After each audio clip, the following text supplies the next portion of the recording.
Hey guys, what's up? Welcome back to my channel. My name is April Whitney and I'm a certified personal trainer and certified nutritionist, and I help petite women and short women like you get in the best shape of their lives. So the purpose of today's video is to talk about some of the research and science behind why being short affects your weight, why it makes it harder, and why our metabolisms are just a little bit slower. So today I'm going to bring you through just a little bit of research and then also some expert opinion from doctors found from articles on the internet to help show you guys the reason why behind and the science behind and clarify some of that so you guys know more about your body and not just because I say so. All right, without further ado, let's hop into the science. And if you're like, hold up, what is she talking about?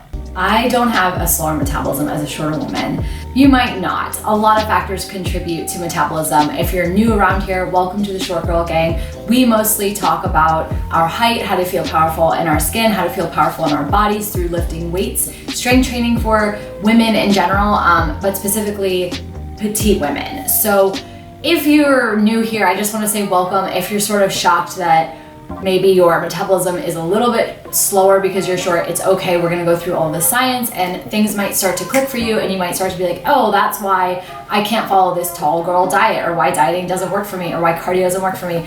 It's all gonna be explained in this video. Okay, and just a refresher, in case you don't know, your BMR stands for your basal metabolic rate, and this is how many calories you burn throughout the day at rest. This is 70% of your calories burned come from what you're doing when you're not working out. It's just the calories you need to maintain your being alive, whether you're sleeping or you're just hanging out. These are your baseline metabolic rates, your baseline calories that you're burning without trying to through physical activity.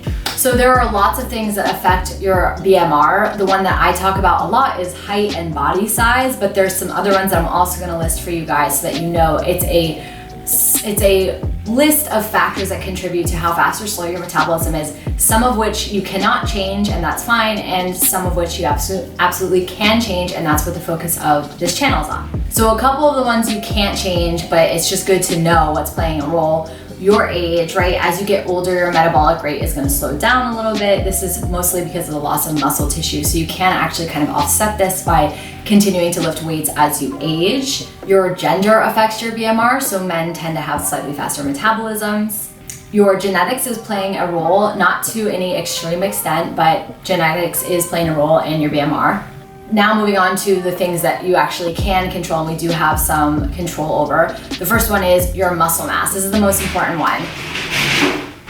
I think my cat just destroyed something. You guys, this is Sesame. I wasn't going to bring him into this video, but you heard that crash in the background, and I figured now's a good time to introduce him. This is our new kitten. I'll do a completely different video on it because I don't want to completely sidetrack this video, but he just destroyed something in my living room. Didn't you, baby? Yeah. Okay, back to the video. Okay, so muscle mass. The more muscle you have, the more calories you will burn in a day just to maintain that muscle, because having more lean muscle tissue burns more calories at rest than having more fat. The best way to build muscle is through strength training, and you guys know I advocate for this night and day. That's what this channel is about. Sesame is, there's a plastic bag out there, or a paper bag that I brought for him as a toy, and he's just making a lot of noise with it. So we'll try to let him play and ignore it. But this is the biggest thing that you can control when it comes to your metabolism. So making sure that you do strength training, resistance training, this is the best way to build your metabolism and your BMR. The other thing that can affect your metabolism is of course your diet and your nutrition. So making sure that you're eating PFF balanced meals, making sure that that's protein, fibrous carbs, and fats. You want to be eating these in every single meal. Make sure you have balanced plates. This is also going to help improve your metabolism. And of course, the one that we can't control but is sort of the center of the conversation in this channel is our body size. So the shorter you are, the slightly slower metabolism you have. This is mainly because we have smaller organs. Maintaining smaller organs is going to result in burning fewer calories. That's just how it goes. It's like you scale down, you're more efficient. You scale up, you're less efficient. You need more fuel in the tank to keep an organism alive. Okay, so let's get into some of the research on this. Of course, I sometimes get questions like, are there any studies in petite women especially? Unfortunately, most scientific studies are done in male populations, not women. And on top of that, definitely not petite women. So to date, there is no incredibly specific research that I can use here. However, we can look at the studies done in metabolism in other populations and look at the charts and the graphs they use where they're categorizing people by their height and looking at their metabolic function. So that's kind of what we're gonna look at in the studies that I've been able to find that will just show you some of the data behind this. But before we jump into the research, I do wanna just share one foolproof way to understand everything. It's just by looking at some of the equations that they use today to calculate your BMR. So one of the most popular ones that you guys have probably heard of is the Harris-Benedict equation. This has been revised in recent years. I'll put the old one up and then the more revised one up as well. But basically these are two different equations, one for a woman, one for a man, that help to estimate your basal metabolic rate. So you can see in this equation, I have it pulled up, your BMR is going to be equal to these numbers, and you can see that your weight is in there, your age is in there, and of course your height is also in there as a multiplier. So the taller you are, the faster your metabolism, the faster or the higher that number will be that comes out of the equation, and the shorter you are, the lower number you will get at the end of this equation, aka the slower your metabolism is. The number that you get from this equation is gonna correlate with how many calories it basically takes to keep you alive every day. So a petite woman might get 1,200 calories, whereas a tall woman might get 1,700 calories. And this equation is the best way to show you guys in a really simple and fast way that height does affect your metabolism, and the shorter you are, the slower your metabolism is. Now, a lot of people say, well, I want to see the research behind this. These equations have been created and used for a very long time, and they're based off of the research and what we know about metabolism. So these equations in itself kind of show the research. It's like the extrapolation of research. However, we'll also look at some metabolism studies right now as well. I actually used to be a pharmaceutical copywriter, so I spent a lot of time reading studies. I learned how to read p-value, and I also have a background in the sciences. So reading scientific studies, while I don't do it for my daily job anymore, I used to do it, so I feel pretty comfortable with it. So this first research paper we have, this was published in 2011, so fairly-ish recent, at least not in the 90s or like early 2000s.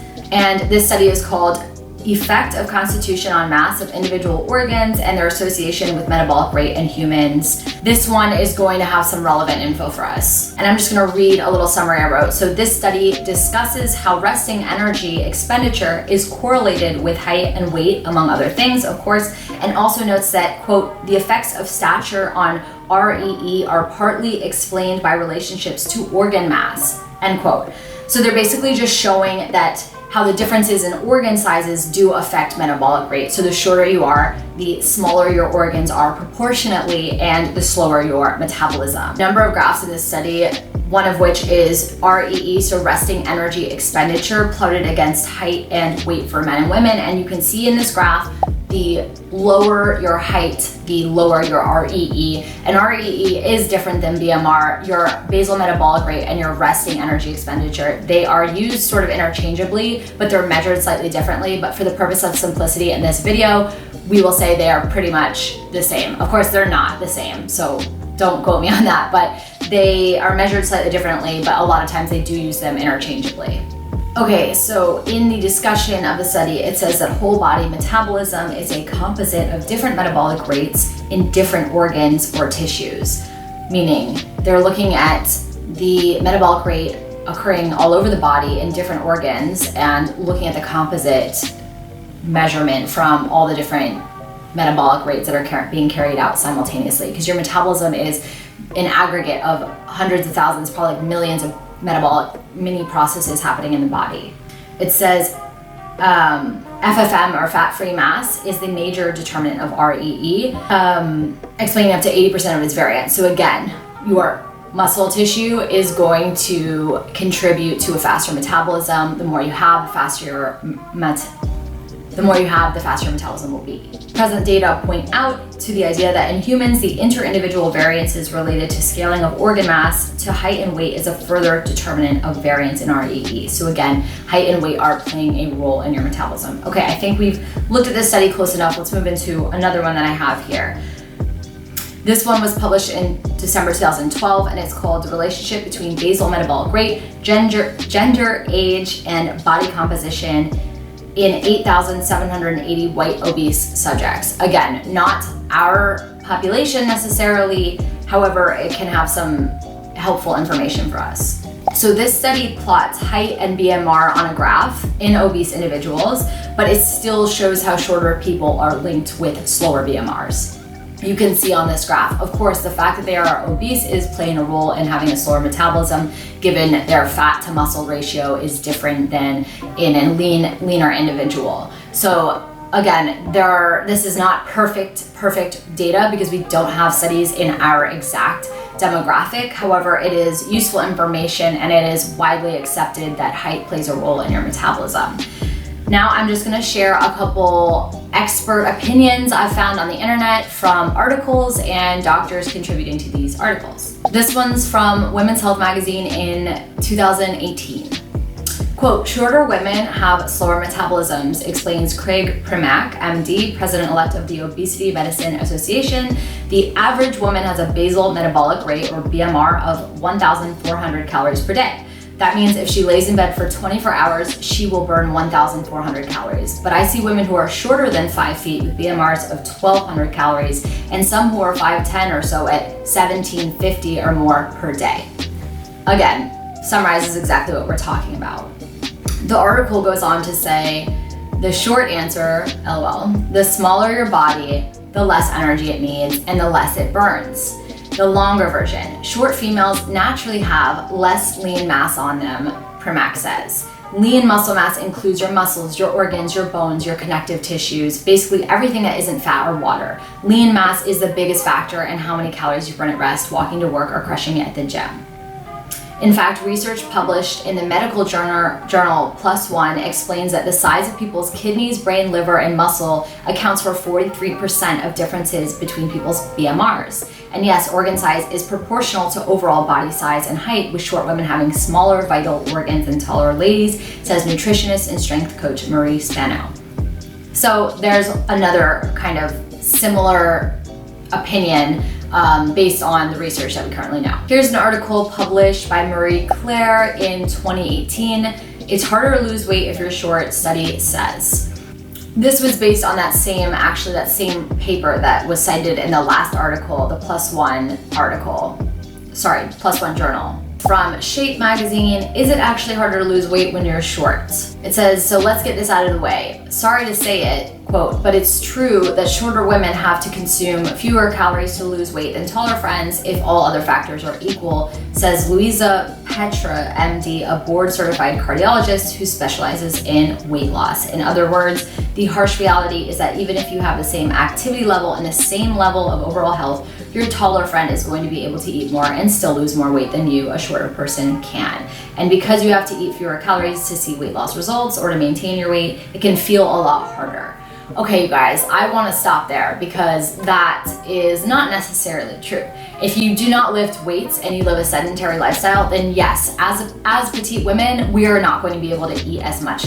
However, now that we've seen all the science and the research, it can feel a little bleak, like now what? I guess life just sucks as a short person, but it's not. That's not the case. Like I said, your resting metabolism, the biggest component you can control is your lean muscle mass. You can increase this significantly by lifting weights, and you can burn calories at rest, and that's going to help you burn fat in the long run for years. You could lose up to an additional 11 pounds per year just because you start lifting weights and not change your diet at all. Of course, you should change your diet if you eat mostly processed foods and you want to see faster results. But I don't want you guys to think that it just sucks to be short. It does not. You can be powerful in your frame, you can be strong, you can be lean and fit. If you start lifting weights, you start looking at your composition of your nutrition, you stop dieting, and you start fueling your body for performance and strength and feeling good. So I hope that you guys really enjoyed this video, that it was super educational, that you learned some new science behind your body's petite. Remember to subscribe and give this video a like and turn on the notification bell, because you know YouTube doesn't always put it on your dashboard when I publish new videos, but I put new videos out every single Monday around 1 p.m. And I will see you guys next week. I hope you have a great day and go be powerful.